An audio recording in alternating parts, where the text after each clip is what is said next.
Tamam, gök bayrak orada kal, şurada. Bir tane de al bayrak. Selam başkan, bir tane al bayrak.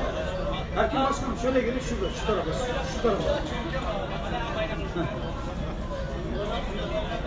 Yok tamam, bir tane de buraya alacağız şimdi şöyle. Tamam, gel buraya, bir tane de buraya gel. Tamam, burada var, tamam var. Biraz daha gelin, çünkü trafik kapandı yine. Gel. Trafik kapandı, gel. Gel, başkanlar gelin birazdan. Selam başkan, trafik kapandı, biraz daha çıkar.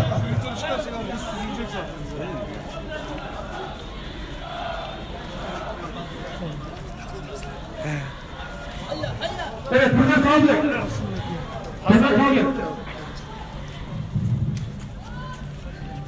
O Alexander sokak televizyonu ya bırakıyoruz ben. Havayı topta diyoruz. Bana gidip aynı bası. Sağ başlıyor. Arkadaşlar bizden beraber bağırıyorsunuz. Kimse kafasına göre bağırmıyor. Kızılçin Türkistan'dan defol! Kızılçin Türkistan'dan defol! Türkistan'a selam! Direnişe devam!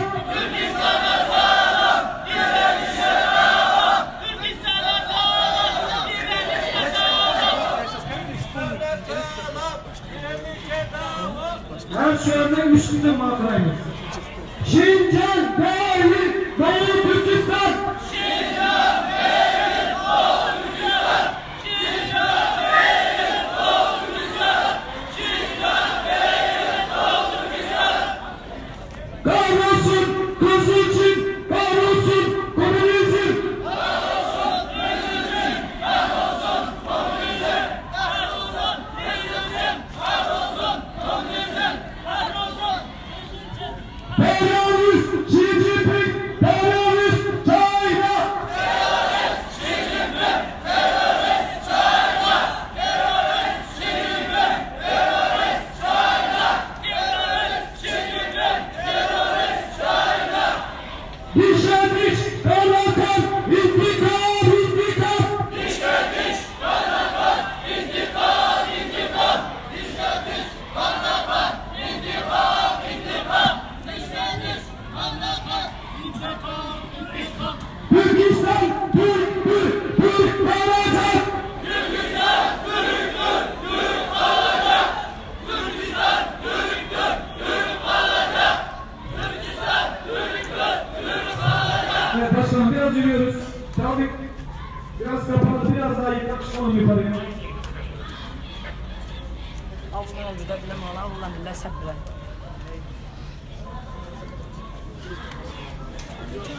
Türkistan, Çin'e mezar olacak.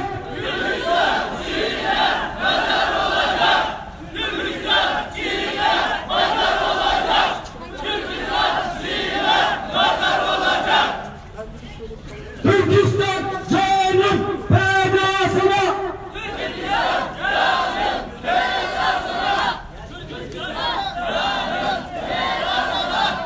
Türkistan, canım fedasına. Türkistan, kahrolsun Kızılçin, kahrolsun komünizm. Kahrolsun Kızılçin, kahrolsun komünizm. Müşritin.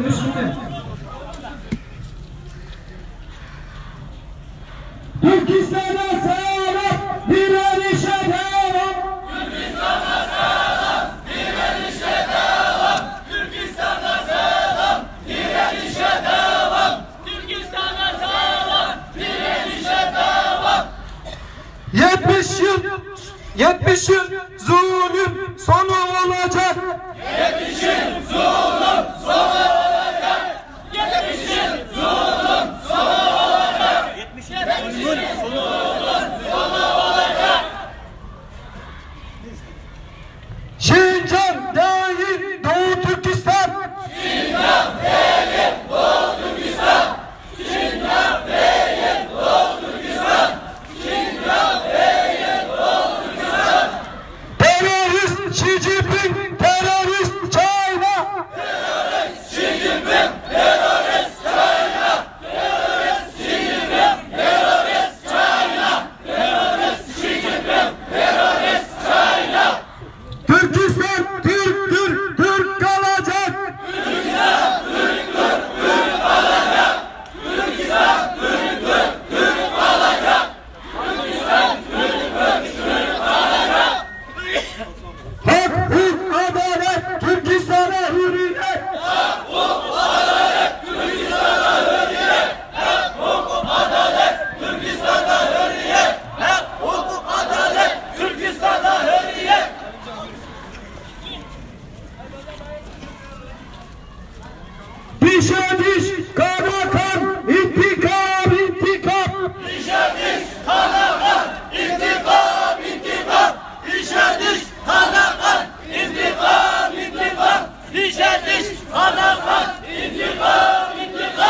Kızılçin Türkistan'dan defol.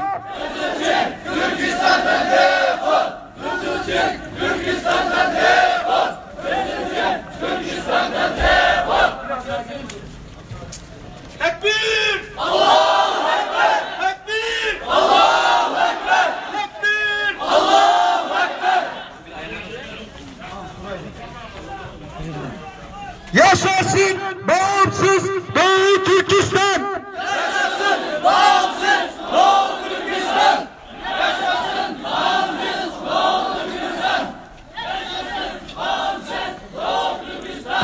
Türkistan Türk kalacak.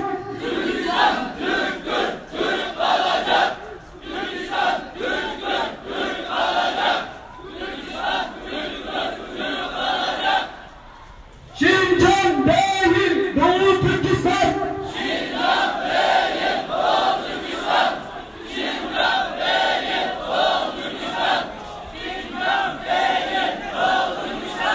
Terörist Xi Jinping, terörist China.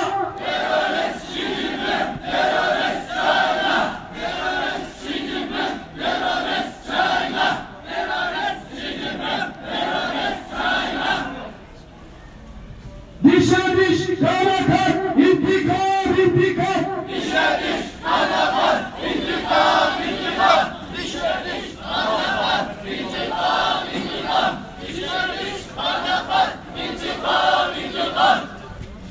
Başvurulanı hemmimiz birlikte tolaylı. Havas kemavatıdır. Kahrolsun Kızılçin, kahrolsun komünizm.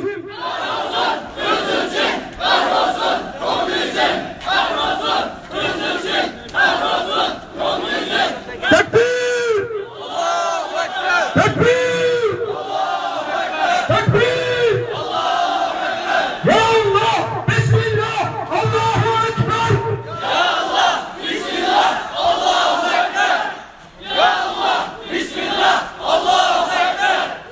Allah! Bismillah! Allahu Ekber! Şincan değil Doğu Türkistan. Şincan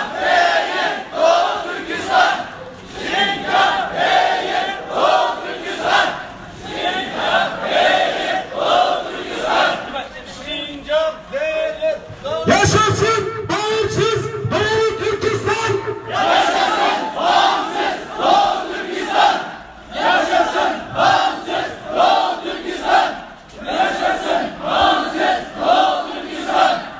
Kızılçin Türkistan'dan defol.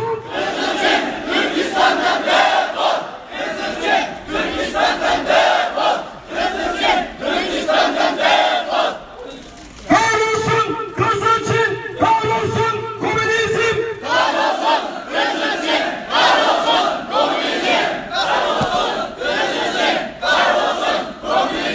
Türkistan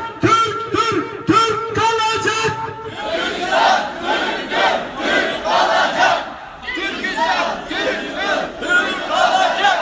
Türkistan Türktür, Türk kalacak. Tekbir! Tekbir! Tekbir! Ya Allah! Bismillah! Allahu Ekber!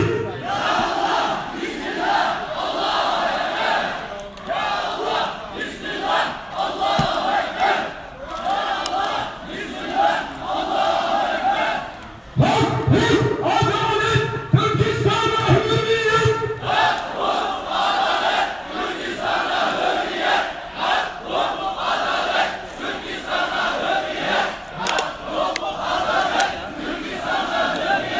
Dişe diş, kana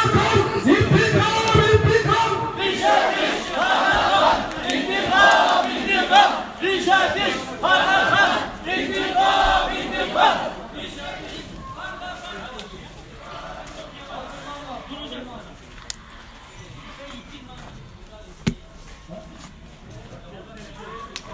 Yaşasın bağımsız Doğu Türkistan!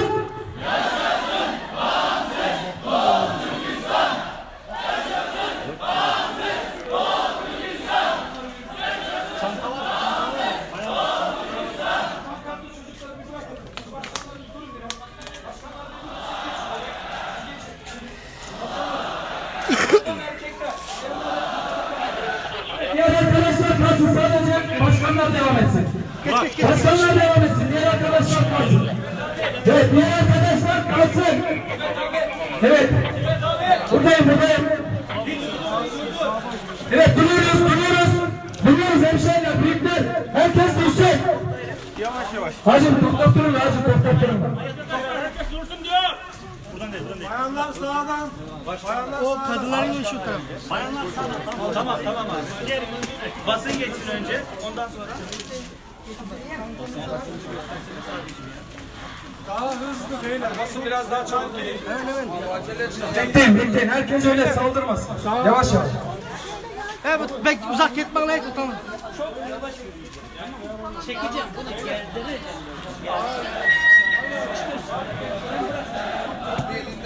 Gençler bekleyin. Bayanlara gelsin. Başkanım buyurun. Tek kontrol. Birden acele etmeyin. Aldırış yok. Alt taraf kimin yer var? Alt taraf kimin tamam. Arkadaşlar acele etmeyin. Konsolun önüne daha var. Ben geleceğim. Yaşasın bağımsız Doğu Türkistan!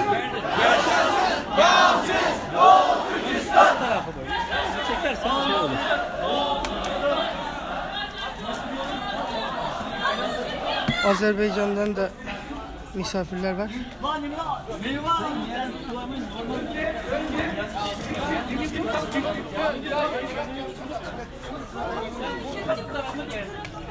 Kaç yılda git.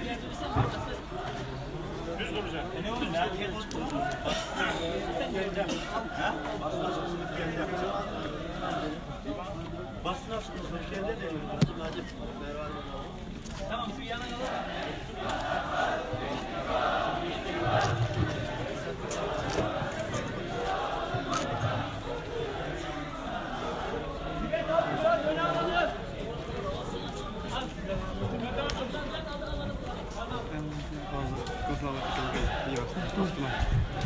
Hadi masa koy gel.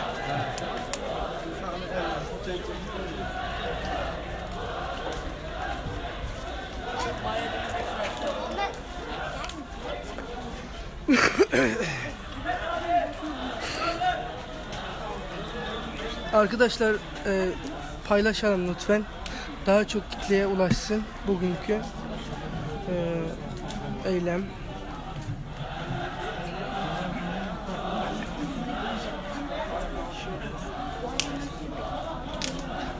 Konsolosluk önüne daha var bir süre. Daha yolun yer. 170.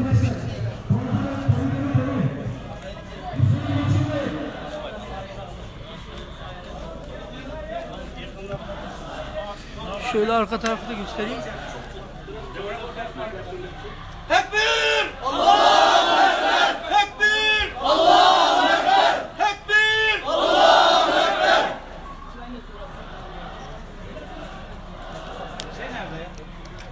Müdürüm. Orada bak Doğu Türkistan bayrağı var. Buna müsaade edin. Tamam dışarı bak.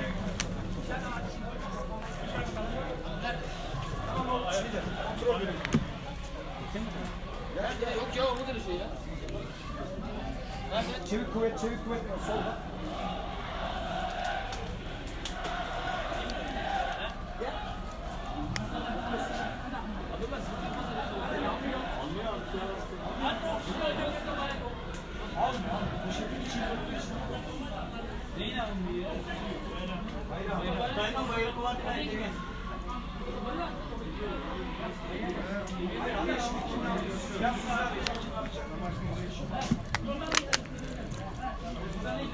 Gelin biraz daha başlayalım. Gelin.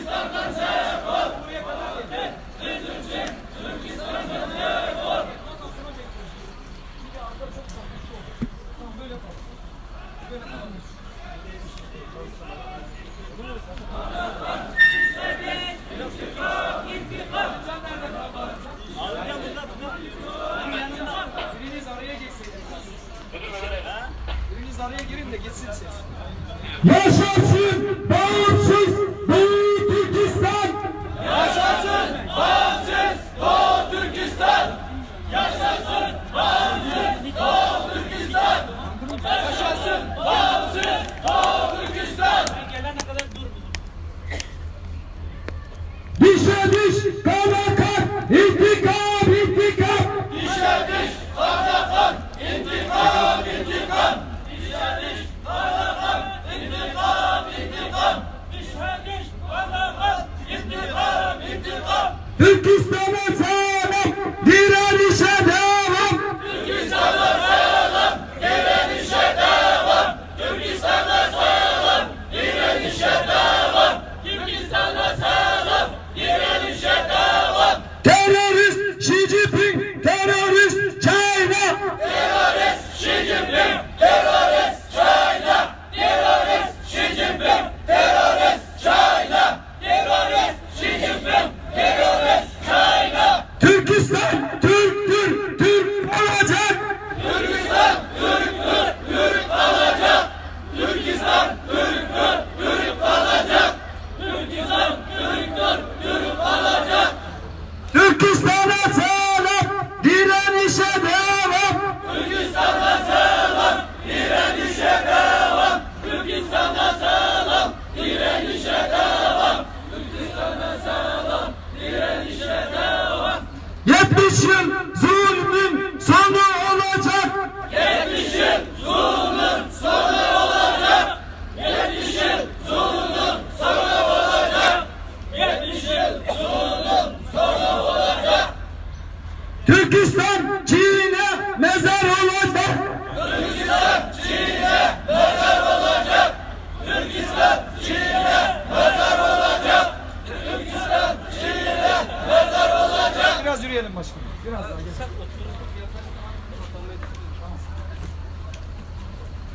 Yaşasın bağımsız Doğu Türkistan! Yaşasın bağımsız Doğu Türkistan! Yaşasın bağımsız Doğu Türkistan! Yaşasın bağımsız Doğu Türkistan! Takbir! Takbir! Takbir! Ya Allah! Bismillah! Allahu Ekber! Ya Allah! Bismillah! Allahu Ekber! Ya Allah! Bismillah! Allahu Ekber! Ya Allah! Bismillah! Allahu Ekber! Hak, hukuk, adalet, Türkistan'a hürriyet! Hukuk, adalet, Türkistan'a hürriyet! Hak, hukuk, adalet, Türkistan'a hürriyet! Hak, hukuk, adalet, Türkistan'a hürriyet! Görevli arkadaşlar ben öne istiyorum. O görevli arkadaşlar. Absalom Başkanım. Görevli arkadaşların hepsi bize gelsin. Görevli arkadaşlar. Ön tarafa doğru gidin. Ön tarafa Absalom Başkan'la beraber gidin. Görevli arkadaşlar sadece. Sadece görevli arkadaşlar. Görevli arkadaşlar. Evet yukarıya doğru alınsınız başkanım. Alın yukarıya doğru.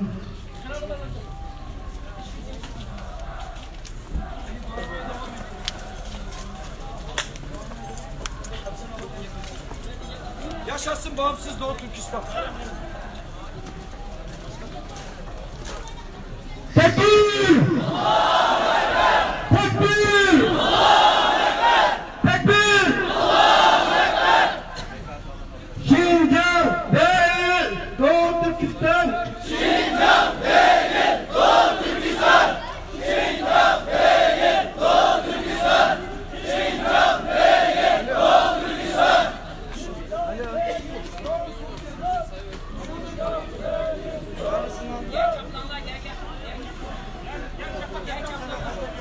Türkistan bizimdir, bizim kalacak! Türkistan bizimdir, bizim kalacak! Türkistan bizimdir, bizim kalacak!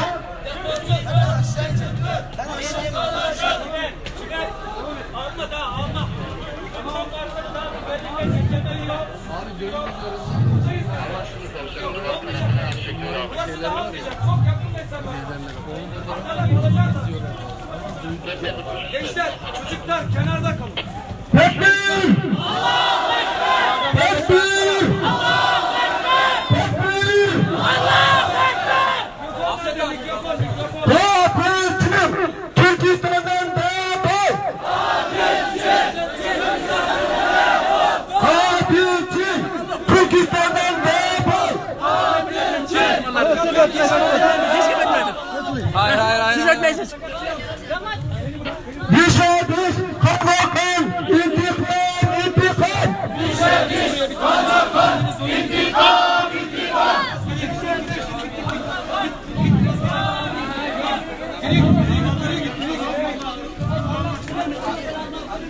Birine mandalım getirin altına. Tek tek alacağım sizi. Tamam mı? Hiç kimse bana şey yapmış. Gel. Çocuklar Gel oğlum şöyle gel. Gel oğlum. Şimdi pankartın aç şuraya kadar gel. Şuraya kadar. Bekle. Türkistan, Çinlilere nazar olacak!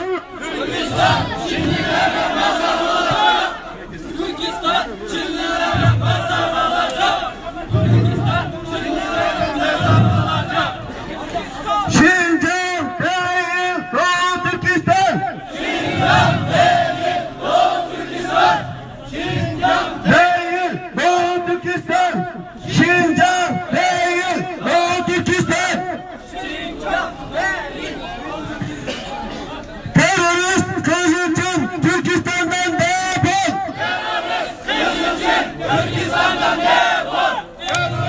Kızılcın Türkistan'dan defol! Terörist kızılcın Türkistan'dan defol!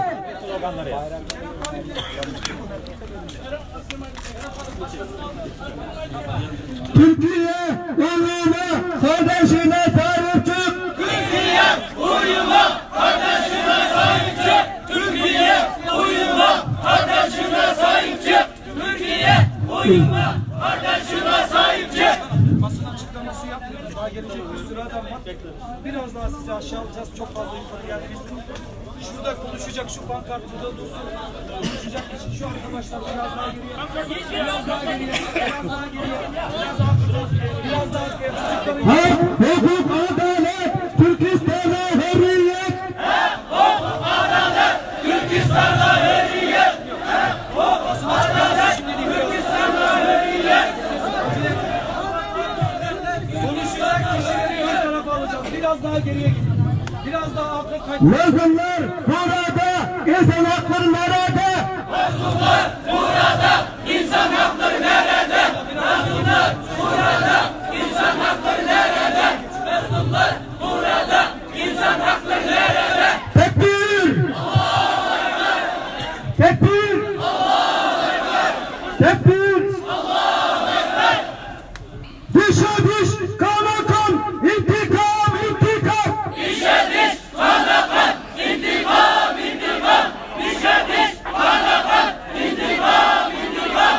İşe diş, kana kan, intikam, intikam. Türkistan, Türk, Türk, Türk kalacak! Türkistan, Türk, Türk, Türk kalacak. Türkistan, Türk, Türk, Türk kalacak.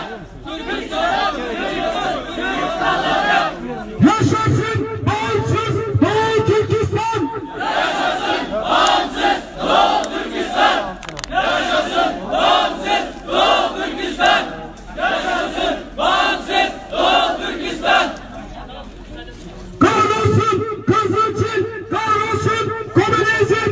Kahrolsun Kızılçin, kahrolsun komünizm.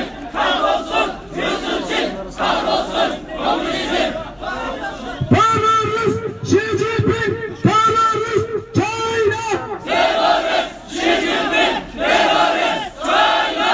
Terörist Xi Jinping, terörist China. Terörist Xi Jinping, terörist China. Tekbir! Tekbir! Tekbir! Ya Allah! Bismillah! Allahu Ekber!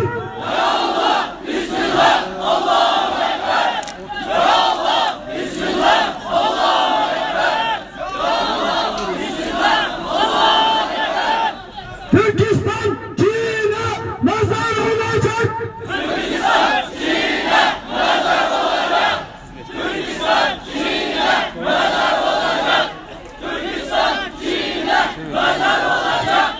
Türkistan'a selam, direnişe devam. Türkistan'a selam, direnişe devam. Türkistan'a selam, direnişe devam. Türkistan'a selam, direnişe devam.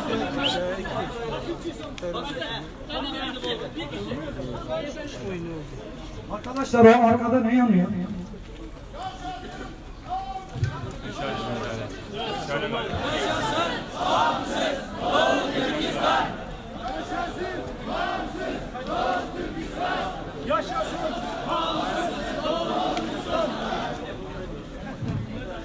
Kızılçin Türkistan'dan defol.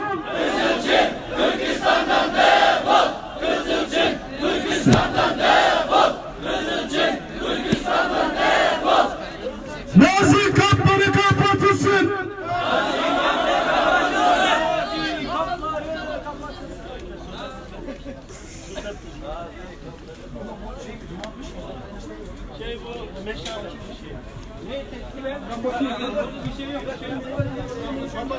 Baktınız mı? Tamam. Meşaleymiş meşale.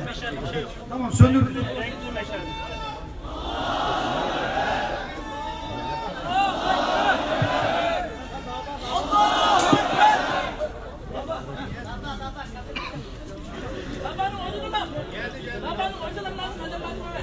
Şincan dahil Doğu Türkistan.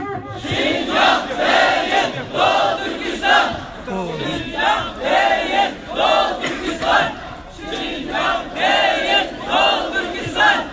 Şincan değil, Doğu Türkistan. Terörist Xi Jinping, terörist China. Terörist Xi Jinping, terörist China.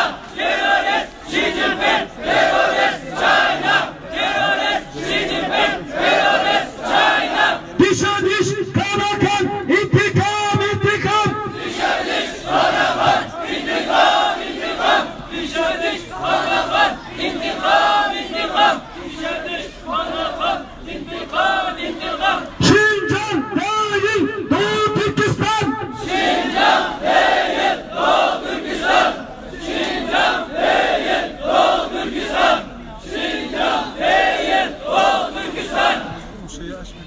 70 yıl zulmün sonu olacak. 70 yıl zulmün sonu olacak. 70 yıl zulmün sonu olacak. 70 yıl zulmün sonu olacak. Türkistan'ım canım sana feda. Türkistan canım sana fidan. Hak, hukuk, adalet, Türkistan'a hürriyet. Hukuk, adalet, Türkistan'da hürriyet. Hukuk, adalet, Türkistan'da hürriyet. Hukuk, adalet, Türkistan'da hürriyet. Türkistan bizimdir, bizim kalacak. Türkistan bizimdir, bizim kalacak. Türkistan bizimdir, bizim kalacak. Türkistan bizimdir, bizim kalacak.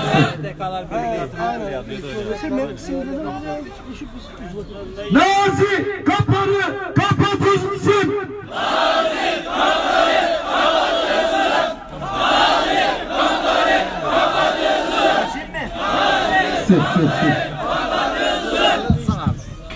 Türkistan Çin'e mezar olacak. Türkistan Çin'e mezar olacak. Türkistan Çin'e mezar olacak. Türkistan Çin'e mezar olacak.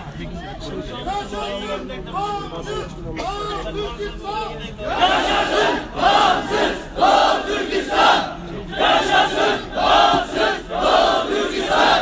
Yaşasın bağımsız Doğu Türkistan. Hukuk, adalet, Türkistan'da hürriyet. Hukuk, adalet, Türkistan'da hürriyet. Hukuk, adalet, Türkistan'da hürriyet. Hukuk, adalet, Türkistan'da hürriyet. Dişe diş, Tamam, biraz çıkarın lan. Annesine otur koşsun. Avaz ketme otur. Avaz hakkı yapma avaz. Tekbir! Allahu Ekber! Tekbir! Allahu Ekber! Tekbir! Allahu Ekber!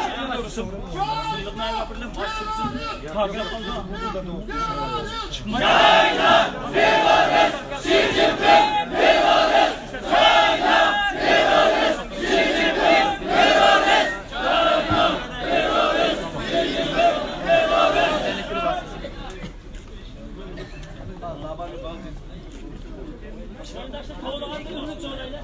Yaşasın! Bağımsız! Doğu Türkistan! Yaşasın! Bağımsız! Doğu Türkistan! Yaşasın! Bağımsız! Doğu Türkistan! Yaşasın! Bağımsız! Doğu Türkistan!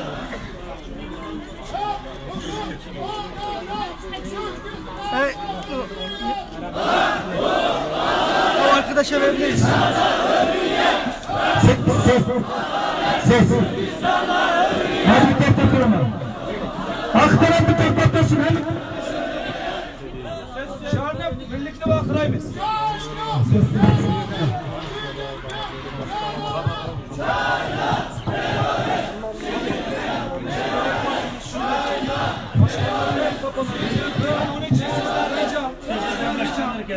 Sadece sizden ricam. STK başkanlarından başka kimse burada olmasın. İlla ön planda resime çıkacağım diye gerek değil. STK başkanı olsun burada. Lütfen diğer arkadaşlar geriye gitsin. STK başkanları buraya girsin. Burada kalın hocam. Evet, STK başkanları kim başkan? Kamusan buyurun başkanım buraya. Tamam, bir kişi burada olursa yeterli. Siz başkanım. Evet, siz de buyurun alalım. Cület Ağacım sizi de şuraya alalım, şu tarafa. Şu tarafa. Cület Ağacım. Cület Ağacım şu Abdullah'ın yanına alayım sizi. Şu bayrağını şu tarafa al. Ya da siz bayrakları tutmayın Abdullah. Bayrakları yan taraftaki kardeşlerimize verin. Erkin hocam sizi de şuraya alalım. Şöyle durun. Sadece STK başkanları olsun. Diğer arkadaşlar geride kalsın. Ulemalar Birliği'nin başkanı bir kişi yeter.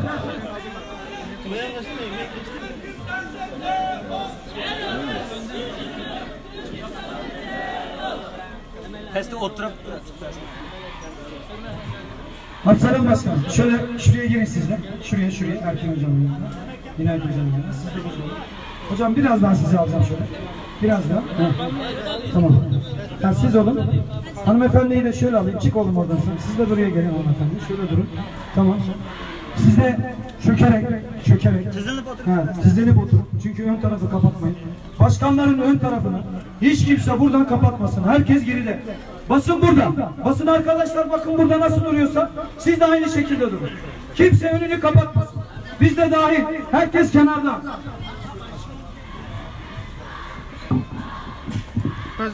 Değerli basın mensupları, biraz arkaya. çok muhterem Sivil Toplum Kuruluşları Birliği Başkanlarımız, hepinize teşekkür ederiz. Bugün Doğu Türkistan işgalinin 70. yıl dönümü münasebetiyle basın açıklaması yapmaktayız. 1 Ekim 1949 biz Doğu Türkistanlar için kara tarihin başladığı talihsiz bir gündür. 1 Ekim 2019 hür ve bağımsız vatanımız Doğu Türkistan'ın Çin tarafından işgal edilişinin 70. yıl dönümüdür. Bugün öz vatanımızda esaret altında yaşamak zorunda kaldığımız kara tarihin başlangıcı. 1 Ekim 1949 işgalci terörist Çin devletinin bayram olarak kutladığı ve bizim için dün olduğu gibi bugün de yas ve matemin devam ettiğini hatırlatan kara bir gündür.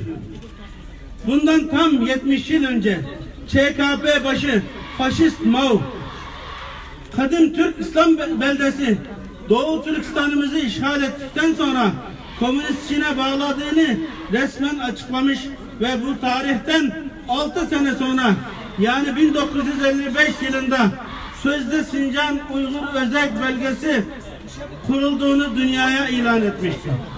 Geçen 70 sene zarfında zulüm, zulmün her türlüsüne maruz kalan halkımız her yönüyle asimile edilmeye çalışılmış,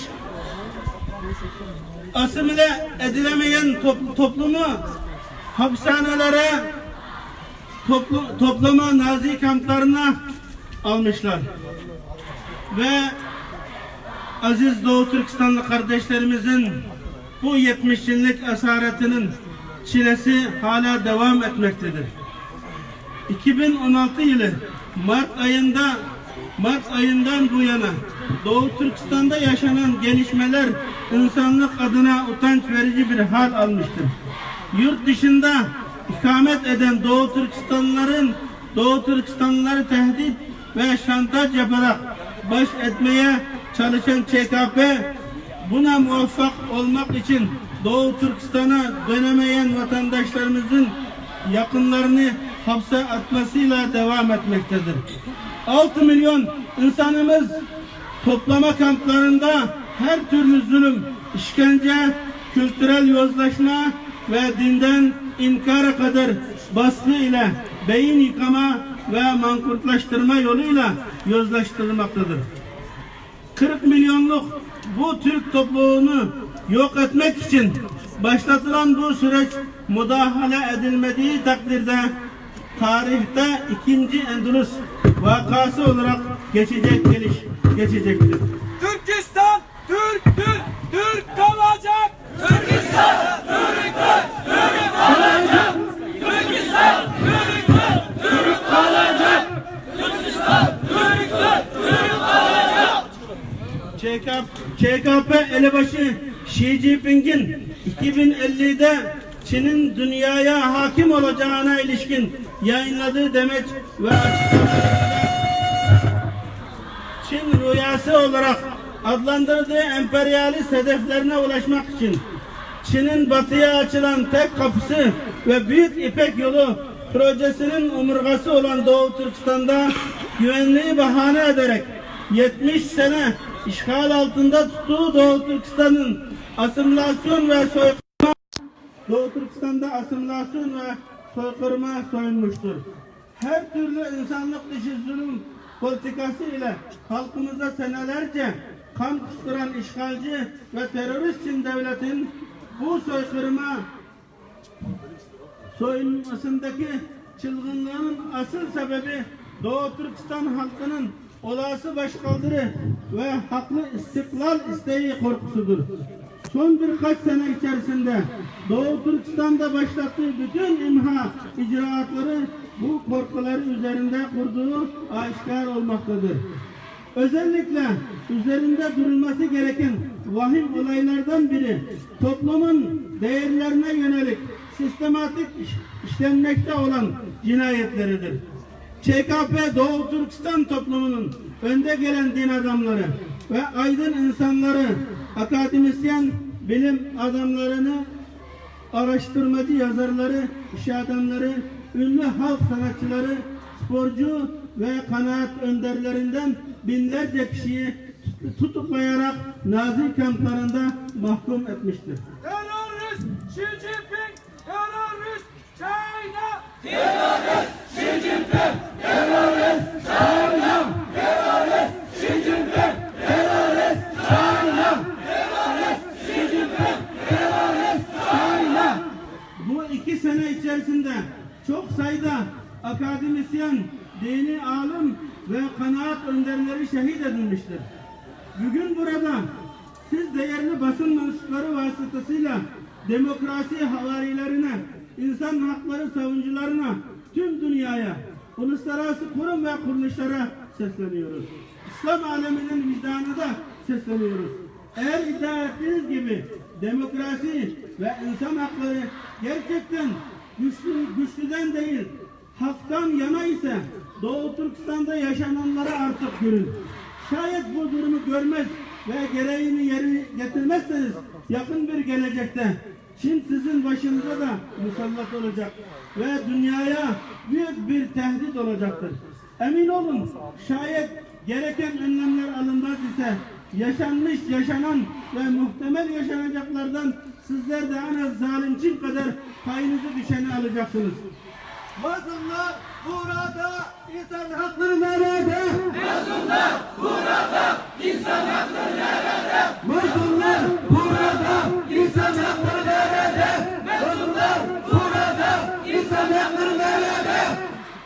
Bundan tam 10 yıl önce Urumçi'de yaşanan acıların bir daha yaşanmaması için kamplarda ve hapishanelerde tutsak olan milyonlarca Doğu Türkistanlıların Çinliler tarafından kıyılmaması için açık cezaevine çevrilmiş ana vatanımızdaki halkımızın mansuzlaştırarak tamamen Çinlileştirmemesi için ve bir başka Endülüs hadisesinin tekrarlanmaması için başta BM ve İslam İşbirliği Teşkilatı olmak üzere Türkiye'mizi ve bütün Türk İslam dünyasını göreve davet ediyoruz. Başta 5 Temmuz Urumçi şehitlerimiz Barın'da, Gulca'da, Urumçi'de, Yarkent, Lüksün, Hoten ve halen zindanlarda, kamplarda şehit olmak olan bizim Doğu Türkistanlıların kaybeden kardeşlerimizin ruhunun şad olmasını buradan minnetle anıyoruz. yaşasın bağımsız Doğu Türkistan. Yaşasın bağımsız Doğu Türkistan! Yaşasın bağımsız Doğu Türkistan! Yaşasın bağımsız Doğu Türkistan! Son 3 yıllık süreçte resmi rakamlara göre 3 milyon ve gayri resmi olarak bize ulaşan bilgilere göre 6 milyon üzerine 6 milyonu aşkın insanımız sözde meslek edindirme Nazi kamplarında tutuklanmaktadır. Nazi kamplarında asimilasyon ve her türlü beyin yıkama uygulamalarına maruz bırakılmıştır. Genç kızlarımız Çinli erkeklerle evlendirilmeye mecbur bırakılmıştır. Onlar dinden çıkmaya, domuz eti yemeye, içki içmeye ve ana dili olan Uygurcayı konuşmamaya zorlanmaktadırlar.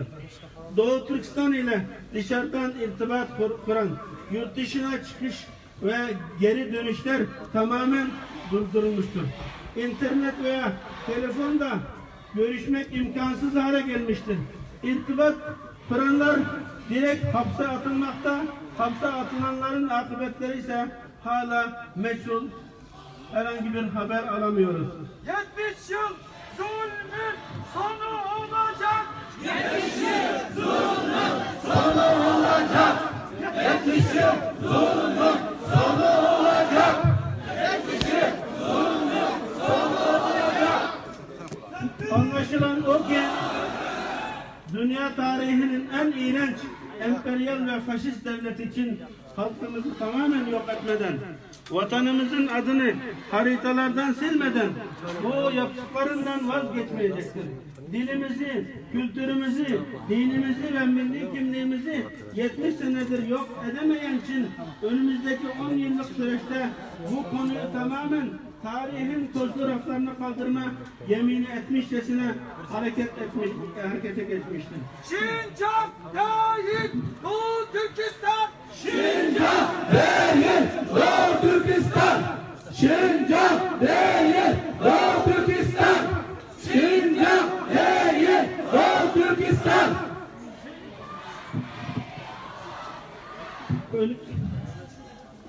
Müslüman genç kızlarımızın dinsiz Çinlilerle zorla gözyaşları içerisinde evlendirilmesine, dinden çıkmaya zorlanmasına, domuz eti yedirmelerine, örf ve adetlerimizin yok edilmesine, kültürümüzün ve medeniyet miraslarımızın silinmesine, ana dilimiz olan Uygurca ve diğer Türkiye dillerin yasaklanmasına hangi vicdan, hangi insanlık değerleri rıza gösterebilir? Birleşmiş Milletler'in çağrısı gelinen noktayı anlamak açısından önemlidir. Amnesty International, Human Rights Watch gibi insan hakları izleme örgütleri raporları gözler önündedir.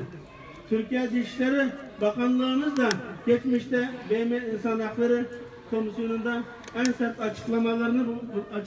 açıklamalarda bulunmuştur. Ve bununla birlikte Japonya, BM, Avrupa Parlamentosu ve ABD gibi ülkelerin Doğu Türkistan'da yaşananları dile getirirken İslam dünyasının sessizliği zaman zaman Çin'in Doğu Türkistan'daki zalimane politikalarına destek mahiyetinde yaptıkları açıklama ve eylemleri bizleri kahretmektedir. Dişe diş, kana kan, intikam, intikam. Dişe diş, kana kan, intikam, intikam. Dişe diş, kana kan, intikam, intikam. Dişe diş, kana kan, intikam, intikam.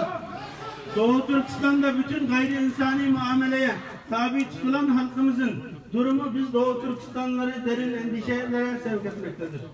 Dahası Çin'e karşı nefret duyguları gittikçe kabarmaktadır.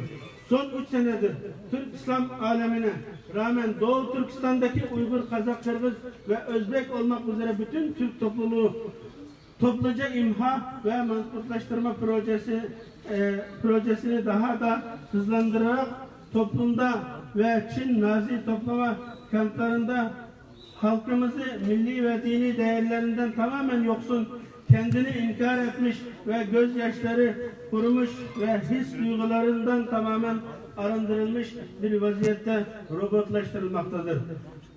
Kızlarımız tecavüze maruz kaldı. Sanatçı, iş adamları, alimler ve aydın bilim adamlarımız idama mahkum edilmektedir. Dil, din, kültür ve medeniyetimize yasaklar getirilmiştir. İşgal ettikleri Doğu Türkistan'ın özgür ruhunun 2050 Büyük Süper Çin rüyasına engel olmamasını garantilemek için Türklerin ya yok olmasını ya da tamamen Çinleşmesini istemektedirler. Türkistan bizimdir, bizim Kalacak, Türkistan bizimdir. bizim kalacak. Türkistan bizimdir, bizim kalacak. Türkistan bizimdir, bizim kalacak. Bu vesileyle Doğu Türkistan'da yaşanan tüm insanlık dışı eylem, katliam ve acıların takipçisi olacağımızı ve cebir, zulme sınır tanımayan Çin işgalcilerinin bir gün mutlaka yaptıklarının karşılığını bulacağını, zulmün hiçbir zaman ilelebet devam etmeyeceğini bilmelerini ifade ediyoruz.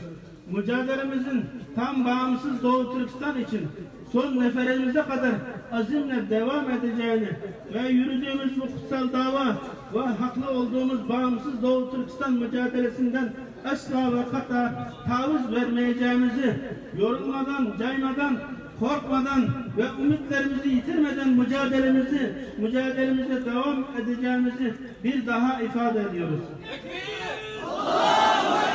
Tekbir! Tekbir! Biz Doğu Türkistan sivil toplum kuruluşları olarak Çin'in Doğu Türkistan'da sürdürmekte olduğu baskı, mesnetsiz ve keyfi tutuklama ve katliamlar vasıtasıyla sürdürülen devlet terörünü şiddetle kınıyor ve lanetliyoruz. Anadolu halkını da Doğu Türkistanlı kardeşleri için duaya ve fiili desteğe çağırıyoruz. Doğu Türkistan milleti gibi kökleri binlerce seneye uzanmış şanlı ve asil bir millet göz göre göre aziyet, tahkir ve çaresizlikler içinde yok edilerek yeryüzünden silinmek istenmektedir. Türkiye uyuma, Kardeşine sahip çık! Türkiye Uyuma! Kardeşine sahip çık! Türkiye! Uyuma! Kardeşine sahip çık! Türkiye uyuma, kardeşine sahip çık. Sayın basın mensupları, millet yok edildikten sonra vatan da yok olur. Devlet de kurulamaz. İş bu nedenle terörist işgalci Çin devletinin Doğu Türkistan halkını, dinini, milletini, dilini, kültür ve medeniyetini, örf, adet ve enanelerini tamamen yok etme veya asimile ederek tamamen Çinlileştirme yönündeki planını bozmak, evveliyat meselesi olmuştur. Sayın Cumhurbaşkanımızın meseleyle ilgili bizzat alakadar olup Çin Nazi kampları ve çeşitli hapishane ve zindanlarda tutulan milyonlarca Doğu Türkistanlı mazlum ve çaresiz kardeşlerimizin serbest kalması ve Nazi kampların kapatılması için diplomatik bir girişim ve gerekli adımların atmalarını arz ederiz. Nazi kapları kapatılsın! Nazi kapları kapatılsın! Nazi kapları kapatılsın! Çin'in Doğu Türkistan diasporasında her türlü iftira ve töhmetlerle kara propagandaya boğarak mücadelemizi sekteye uğratma gayretine atfen şunun bilinmesini isteriz ki her Doğu Türkistanlı Doğu Türkistan'da yaşanan gayri insani durumlara karşı, işgale karşı aynı hissiyatı yaşamaktadır.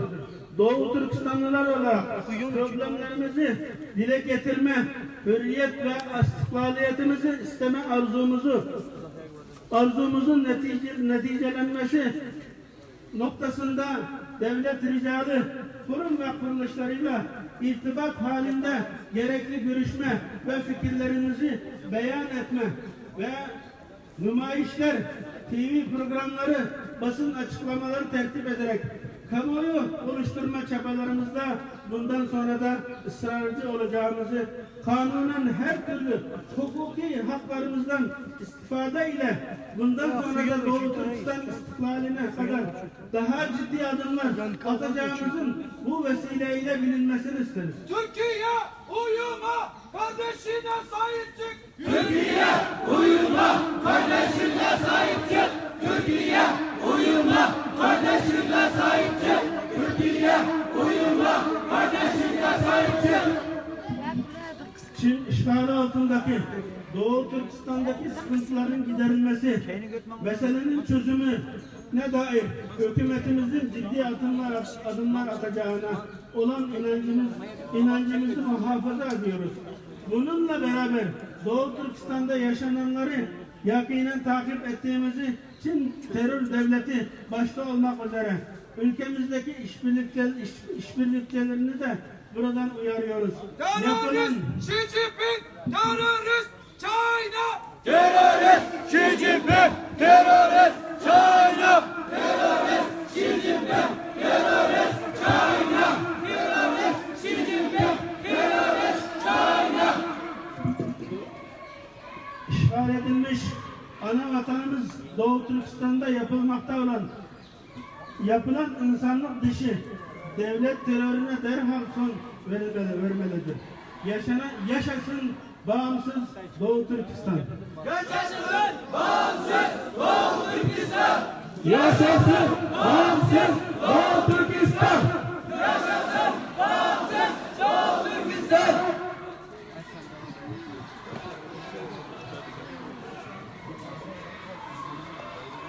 Tekbir! Tekbir! Tekbir! Ya Allah! Bismillah! Allahu Ekber!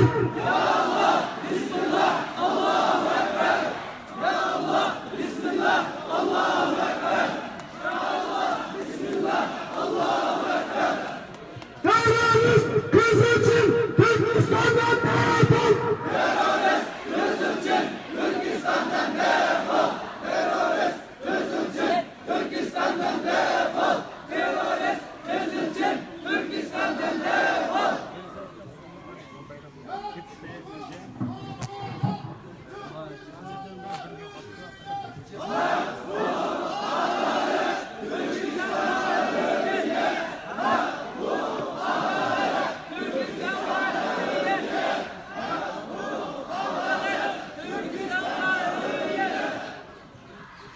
Değerli arkadaşlar,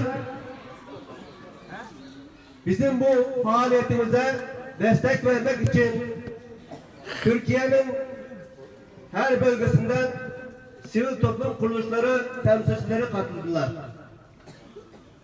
Bütün temsilcilerimize, başkanlarımıza teşekkürlerimizi arz ediyoruz.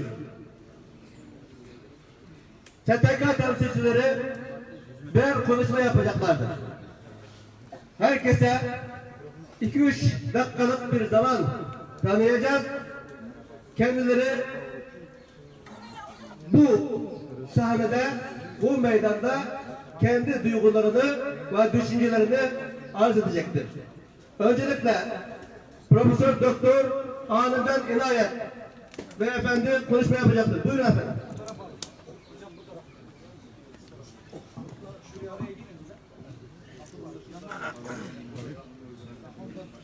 Ayağda gibi resim tatlısı da aldık bre motos. Uygur Akademisi Başkanı. Tosama yani.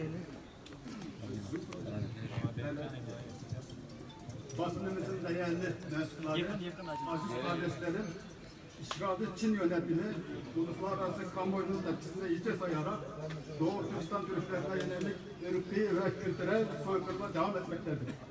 Son 2 yılda sözde eğitim kampları, hakikatte ise nazik toplanan kamplarında yüzlerce, milyonlarca Müslüman Türk halkımızı zorla tutmaktadır. Ve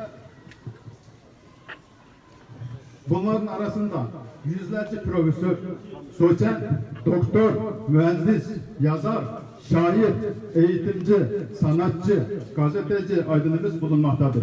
Bu aydınlar yıllardan beri çeşitli üniversitelerde, kurum ve kuruluşlarla Çin Anayasası ve özel bölge kanunlarında kendilerine tanınan hak ve yetkilere dayanarak devlet denetim altında çalışmışlardır. Bu kişiler bugün Çin yönetimi tarafından aniden suçlu ilan edilmiş ve sözde eğitim merkezlerinde zorla tutulup işkenceye tabi tutulmaktadır. Bunların bir kısmı hiçbir hukuki sürece tabi tutulmadan hapse atılmış, bir kısmı ise son derece yetersiz, zayıf gerekçelerle idama mahkum edilmiştir. Çin komünist rejimi bugün insanlık dışı bu uygulamalarla Doğu Türkistan Türklerinin beynini yıkamaya, programlamaya, özgür vatandaş değil, makbul vatandaşa dönüştürmeye, nihai olarak bir milleti tarih sahnesinden silmeye çalışmaktadır. Uygur Akademisi olarak uluslararası başta insan hakları örgütler olmak üzere tüm insanlığı, özellikle İslam dünyasını, Türk dünyasını vicdana, adalete davet ediyoruz. Haksızlığa, zulme ve yok olma tehlikesine maruz kalan Doğu Türkistan Türklerine sahip çıkmaya çağırıyoruz. Çin yönetiminden toplama kamplarını kapatmasını, kamplardaki milyonlarca kardeşimizi ön koşulsuz derhal serbest bırakmasını, akademisyenlerimiz hakkındaki müebbet hapis ve idam kararını yürürlükten kaldırmasını istiyoruz. Terörist Kızılçin! Terörist Xi Jinping! Terörist Kızılçin! Terörist Xi Jinping! Terörist Kızılçin! Terörist Xi Jinping! Terörist Kızılçin! Hürmetli arkadaşlar, değerli kardeşlerim, sesimiz biraz yavaş çıkıyor. Arka taraf slogan atarken biraz daha bağırmanızı istiyoruz. Şimdi tekbir! Allahu Ekber! Tekbir! Allahu Ekber! Tekbir! Allahu Ekber! Türkistan bağımsız sonsuza kalacak! Yaşasın bağımsız Doğu Türkistan! Yaşasın bağımsız Doğu Türkistan! Yaşasın bağımsız Doğu Türkistan! Yaşasın bağımsız Doğu Türkistan! Hak, hukuk, adalet, Türkistan'a hürriyet! Hak, hukuk, adalet, Türkistan'da hürriyet! Hak, hukuk, adalet, Türkistan'da hürriyet! Şimdi Kamusan Başkanı Remzi Özmen Bey aramızda, kendisine mikrofonu davet ediyorum. Buyurun. Değerli basın mensupları, değerli Doğu Türkistan Sivil Toplum Kuruluşu temsilcileri, hanımefendiler, beyefendiler, Türkiye Kamu Senatı'na hepinizi saygı ve sevgiyle selamlıyorum. Bu haklı mücadelemizde 450 bin üyemizle, bütün varlığımızla, yoğunluğumuzla, yanınızda olduğumuzu bildirmek istiyorum. Rahmetli İsa Yusuf Tekbil'in Bir Doğu Türkistanlı olarak benim meselem Doğu Türkistanlı. Bir Türk olarak benim meselem Türklük meselesidir. Bir Müslüman olarak benim meselem Müslümanlık meselesidir. Ve bir insan olarak benim meselem insanlık meselesidir. Bugün burada bizim meselemiz insanlık meselesidir. Çin duysun, bütün dünya duysun, biz hiçbir zaman kendimize ait olmayan bir hakkı istemedik. Dolayısıyla hakkımızı elimizden alana da teslim olmadık, olmayacağız. Evet.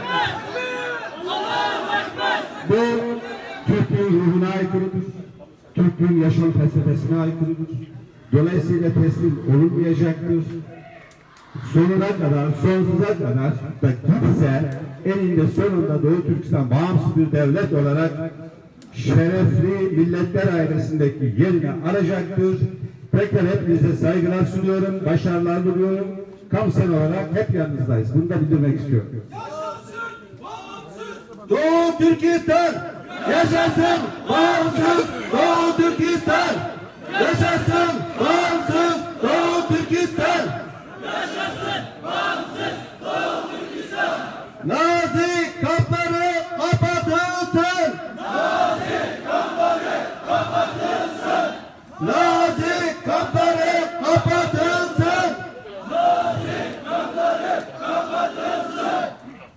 Değerli arkadaşlar, şimdi kardeş ülke Azerbaycan temsilcisi aramızda, kendisine mikrofona davet ediyor. Buyurun.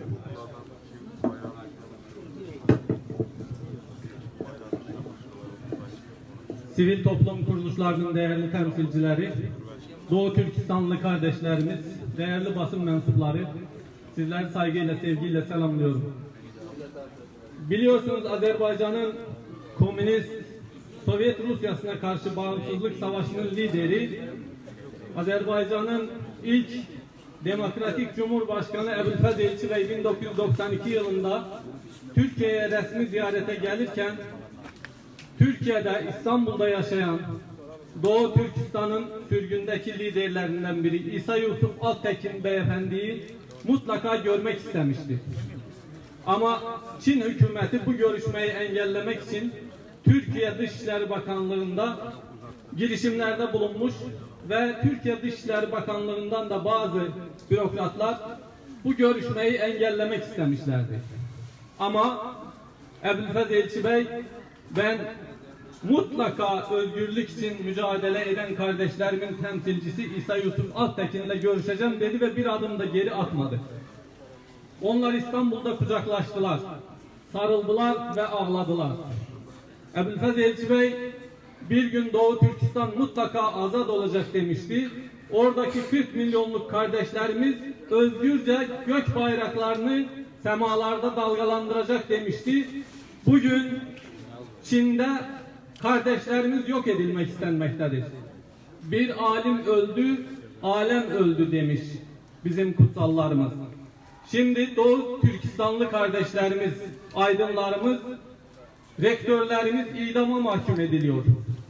Bu bir milletin yok edilişi, bir milletin tarih sahnesinden silinmesi girişimidir. Maalesef dünyanın neresinde yaşamasından asılı olmadan Türk kardeşlerimizin kalbi sizlerle olsa da yönetimlerimiz bizim sesimizi olduğu gibi duyurmamakta ve Doğu Türkistan'daki kardeşlerimize yeterince sahip çıkmamaktadır. Sadece Türkiye yönetimi değil, diğer Türk Cumhuriyetlerinin hepsi bir gün bir araya gelseler ve ortak tavır sergileseler, deseler ki bugünden itibaren Çin'deki kamplar kapatılmazsa, kardeşlerimiz özgür bırakılmazsa Çin'le olan tüm ilişkilerimizi durduruyoruz, ekonomik ve siyasi ilişkilerimizi durduruyoruz, İpek yolunu kapatıyoruz deseler, Çin bu kampları kapatmak mecburiyetinde kalır. Ama maalesef bugün bu siyasi iradeyi göremiyoruz ve bu da bizi üzmektedir. Ama kutsal mücadelemiz devam edecek. Eminim ki inşallah hak mutlaka galip gelecektir. Doğu Türkistan mutlaka özgür olacaktır. Bu yolda kalbimiz sizlerle, sonuna kadar mücadelenizde, haklı davanızda yanınızdayız. sizinle beraberiz. Tanrı Türk'ü korusun ve yüceltsin. Yaşasın bağımsız Doğu Türkistan! Yaşasın bağımsız Doğu Türkistan! Yaşasın bağımsız Doğu Türkistan! Yaşasın bağımsız Doğu Türkistan! Türkistan'a selam, direnişe devam. Türkistan'a selam, direnişe devam! Türkistan'a selam, direnişe devam. Türkistan'a selam, direnişe devam! 70 yıllık zulmün sonu olacak. 70 yıllık zulmün sonu olacak. 70 yıllık zulmün sonu olacak.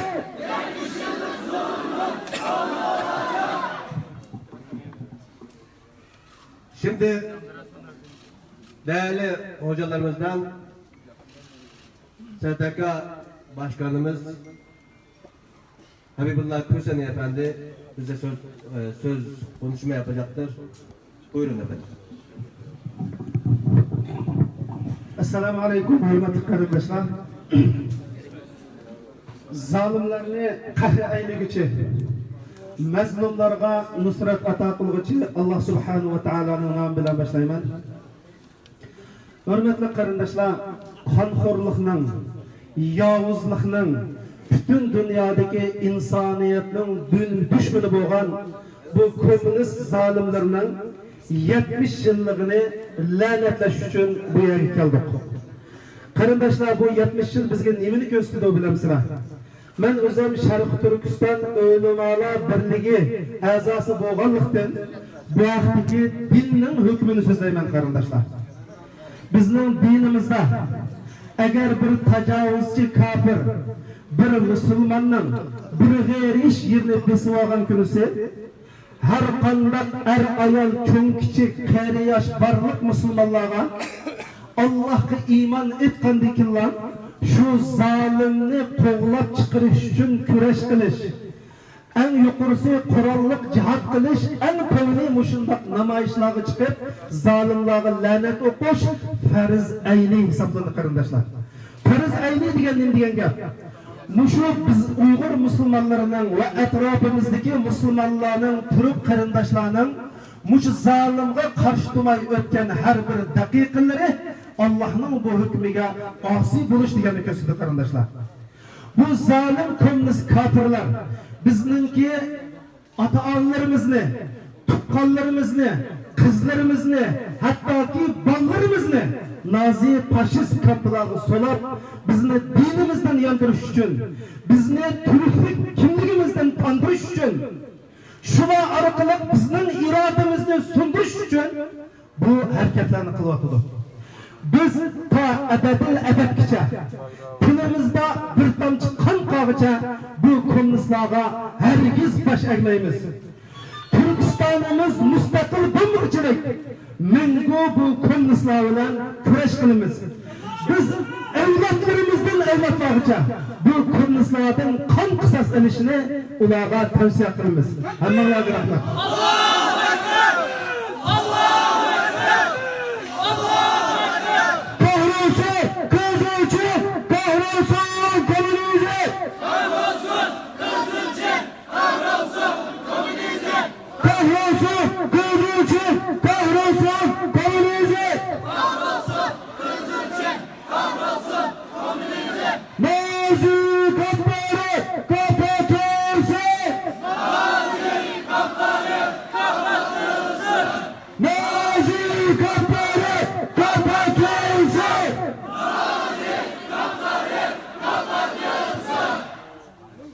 Şimdi aramızda Doğu Türkistan Alimler Birliği Başkan Vekili Mahmutcan Damollam var. Kısa bir konuşma yapacaktır. Buyurun efendim.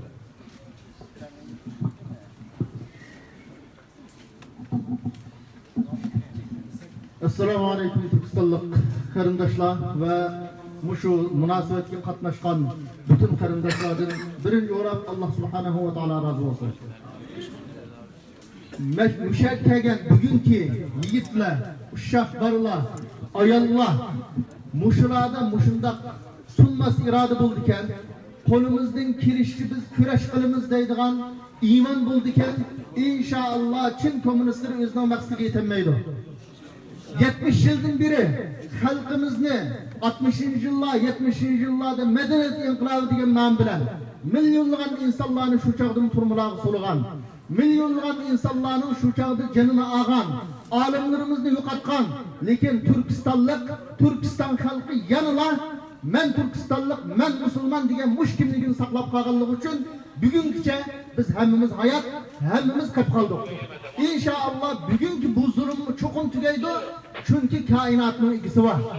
Koinotning egisi biz iymon keltirgan buyuk Allah subhanahu va taolo. Allah subhanahu va taolo xuddi Yusuf alayhissalomni turmudan chiqib Misrga podshoh qilgandek bizning bugungi xalqimizni turmudan chiqib vatanga mustaqil bo'lishga ular cho'qim kurash qiladi. Vatanning kelgusidagi egisi bugun turmuda zolimlar yo'q degan da'vat qilib shular bo'ladi inshaalloh.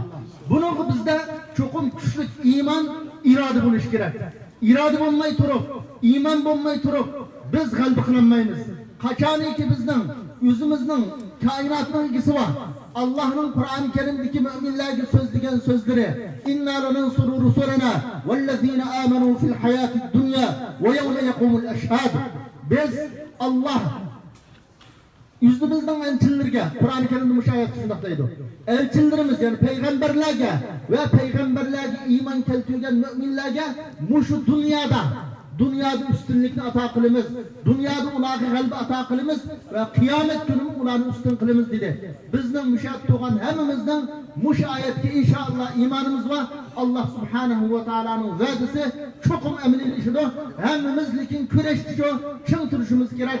Allah hemmimizden razı olsun. Muşundaq küreş meydanlarda bir Türkistanlıkның kıpkılışı eğer cinayet. Bunu hemmimiz eslep turuşumuz gerek. Allah hemmimizden razı olsun.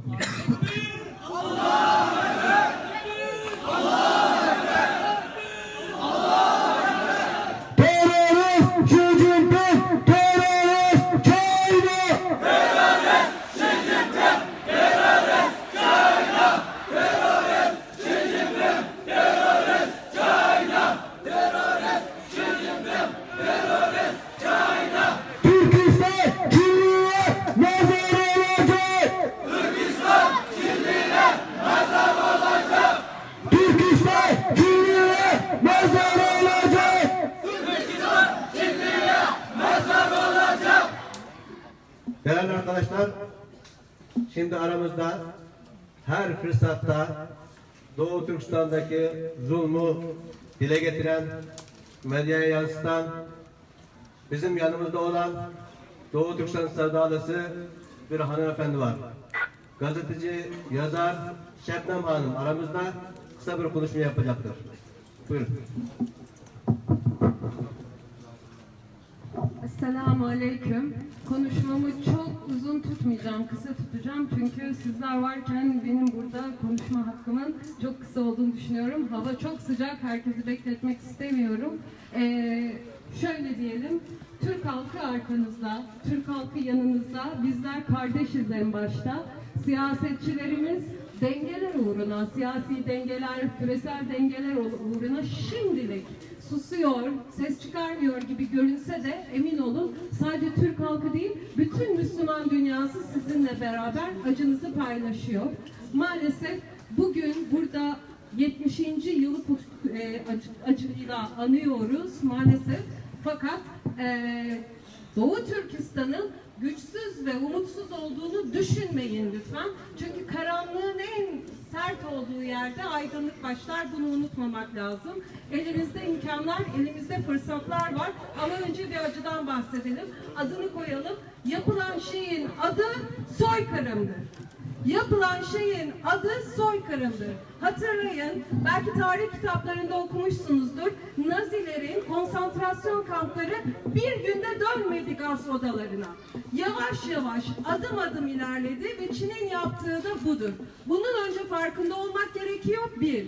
İkincisi, siyasetin aslında ne kadar zayıf olduğunu da görmek gerekiyor. 2. Bir süper güçle karşı karşıya olduğunuzu düşünebilirsiniz. Ama Doğu Türkistan'ın, Uygur Türklerinin bulunduğu yerin ne kadar kıymetli olduğunu da sizler biliyorsunuz. Yol Kuşak Projesi adındaki yeni İpek yolu için Uygur Türklerinin bulunduğu yere, Urumçi'ye deliler gibi ihtiyacı var Çin'in. Bu yüzden aslında bu soykırımı yapmakta, bu yüzden orada bir etnik temizliğe gitmekte, bu yüzden orayı Müslümanlardan arındırmaya, temizlemeye çalışmakta. O zaman Müslüman dünyasına bir şey düşüyor. Sadece Müslüman dünyasına değil, bu bir insanlık meselesi. Tüm dünyaya bir sorumluluk düşüyor. Diyecekler ki dünyanın 2'sini, dünyanın nüfusunun 2'sini bir araya getirmek istiyorsan önce Urumçi'nin hakkını, önce Doğu Türkistan'ın hakkını teslim edeceksin. Mücadele edeceğiz. Dünyayı buna zorlayacağız. Eninde sonunda para değil, insanlık kazanacak inşallah. Tekrar Esselamu Aleyküm. Sağ olun.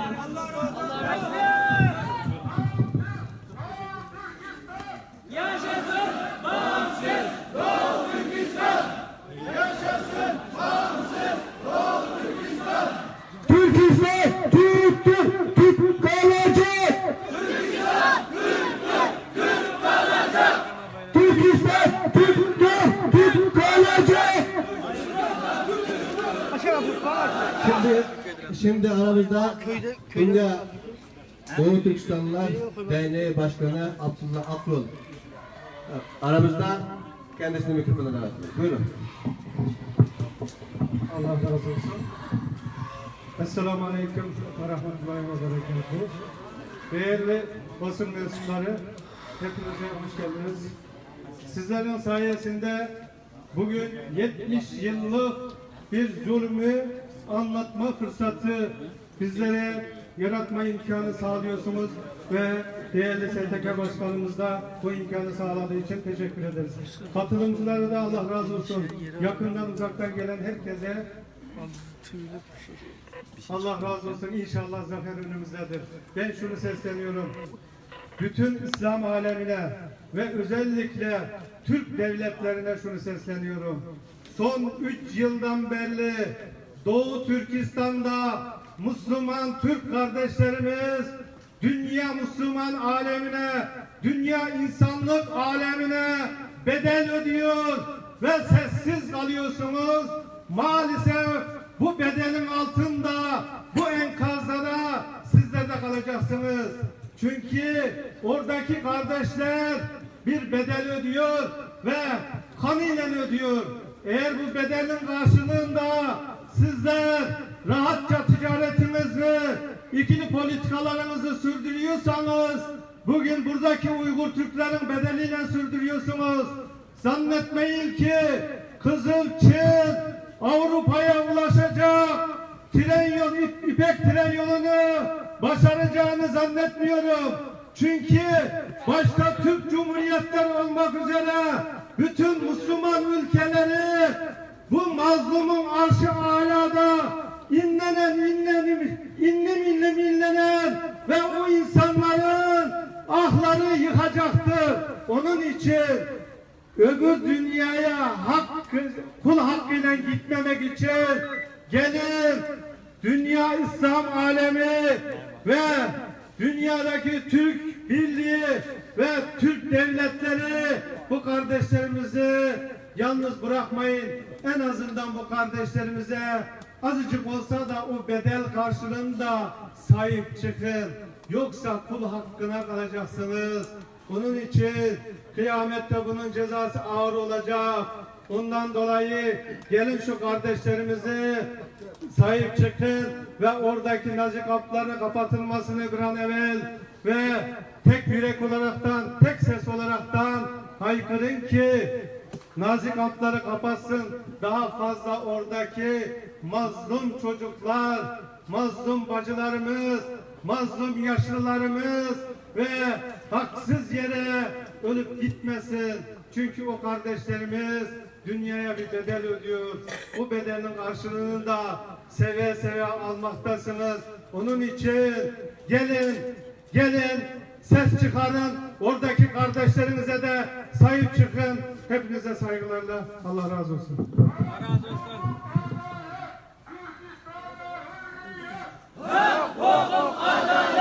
Türkistan'a hürriyet ve hukuk adalet. Türkistan'a hürriyet ve hukuk adalet. Türkistan'a hürriyet. Terörist China, terörist Xi Jinping.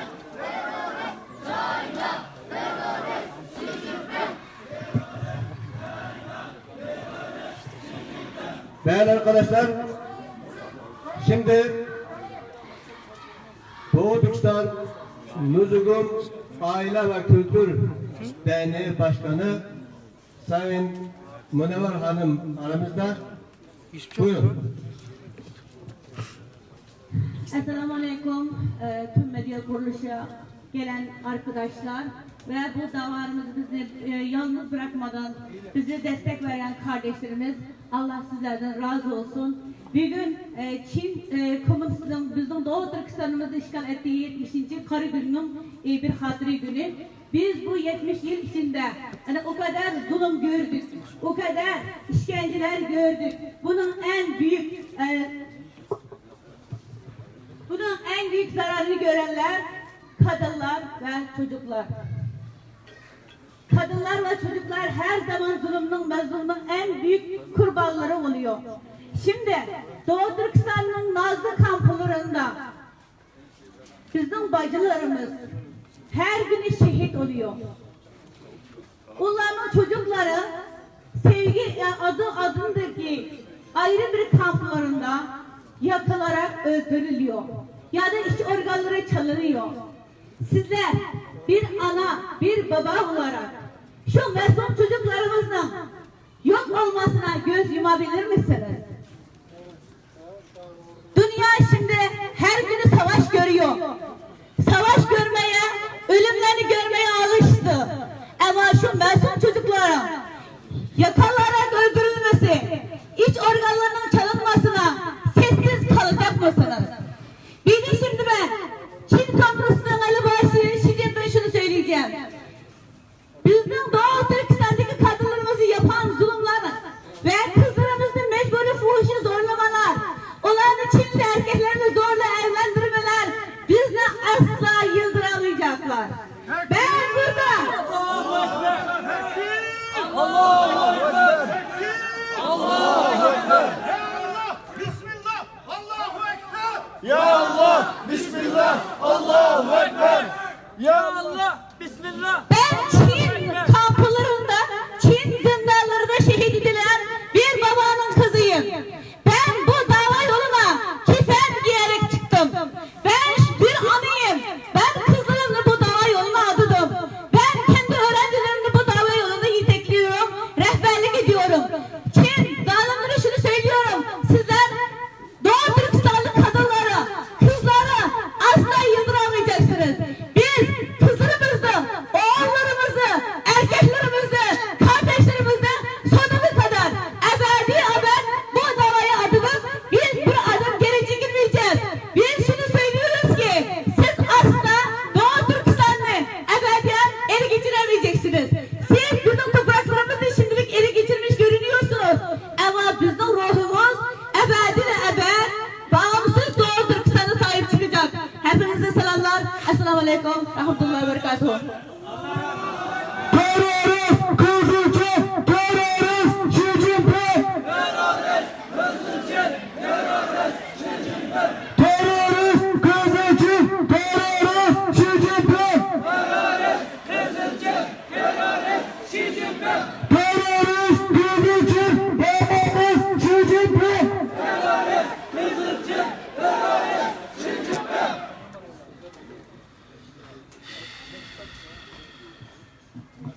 Şimdi aramızda Türkistan Genel Başkanı Sayın Burhan Kavuncu var.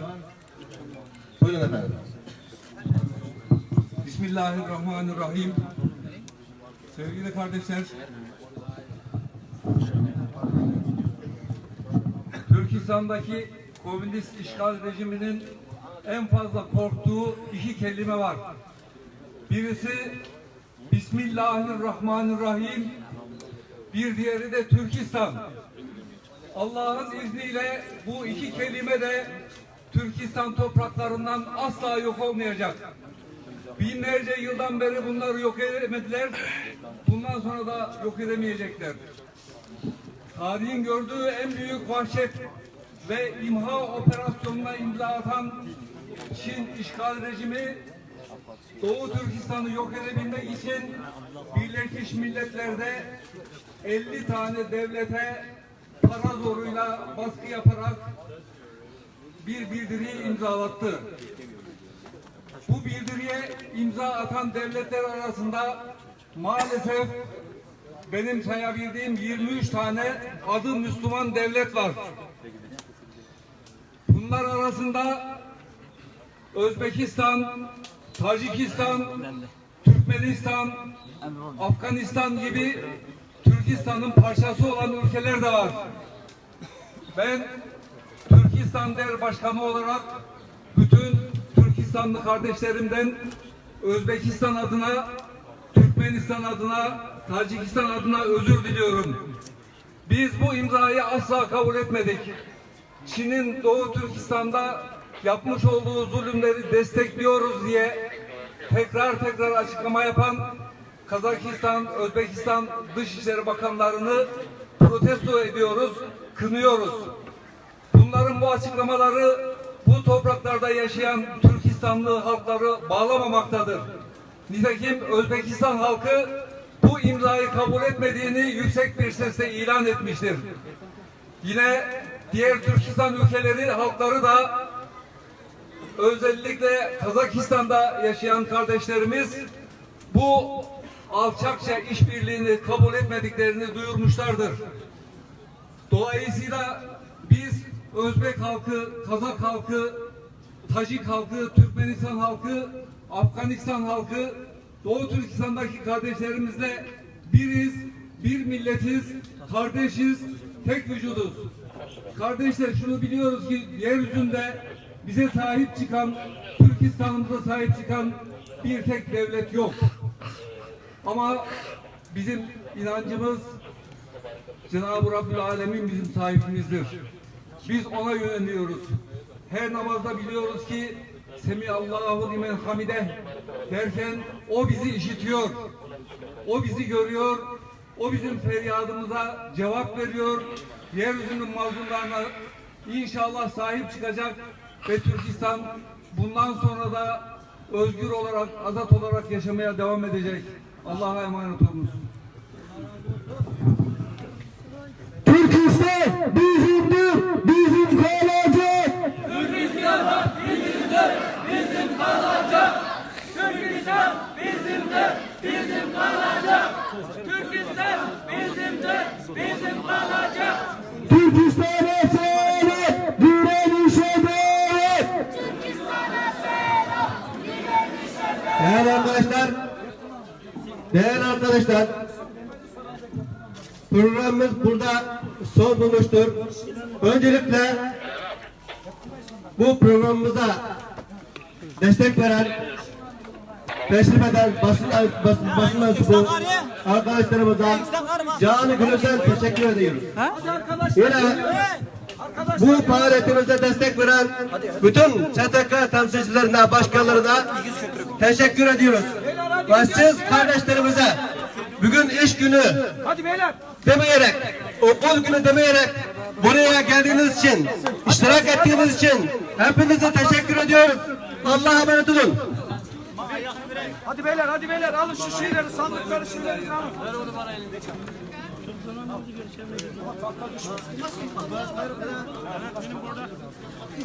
Hadi beyler. Alın.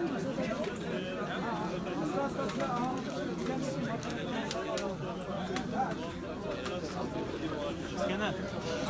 Dur.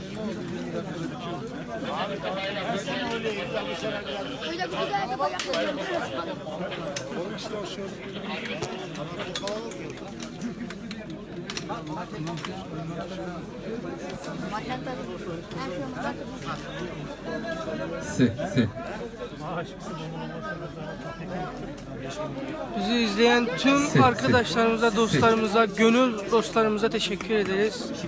Allah'a emanet olun.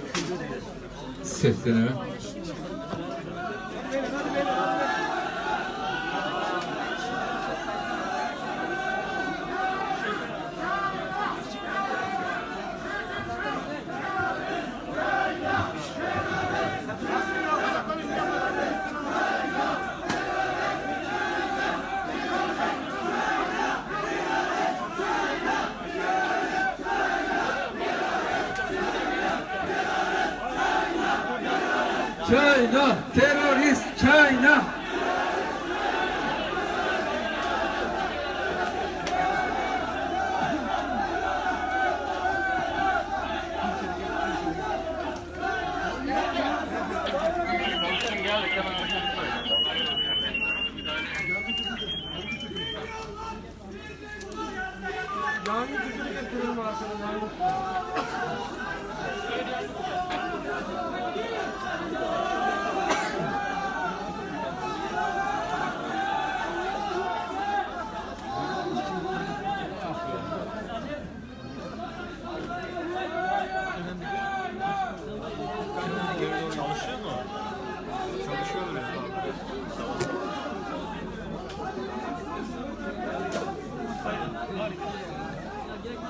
Gelmez arkadaşlar, şimdi gidecekler.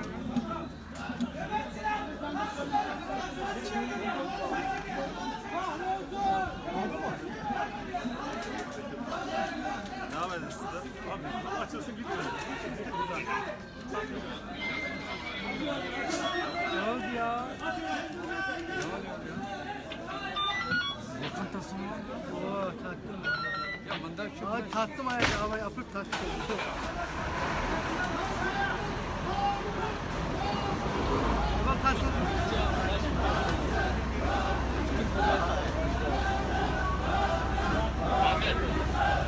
Evet. Madem de sınıfın başında gidenler mi? Yok, çoğun başında aslında mektep gidiyorum. Başında gidiyorsun ya. Test yetişiyor. Arkadaşlar, hadi lütfen aşağı doğru alalım sizler. Hadi arkadaşlar. Pardon. Oy oy anne. Gençler buraya.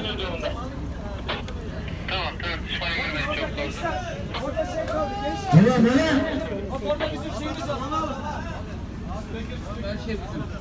Medyadaki gençler buraya gelin.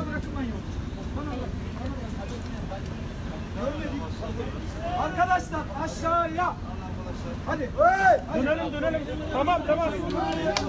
Hadi aşağıya. At putlamaya kalkın ama putne. Aşağıya. Hadi. Kimse kalmasın. Avaz yavrat kulun putlama üstüne çıkıyordun.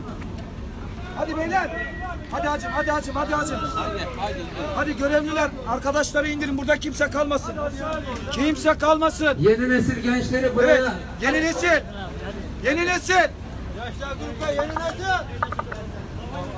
Bak orada şey kaldı. Yardım et. Şeyler kaldı. Gençler gelin, bir 4-5 kişi gel.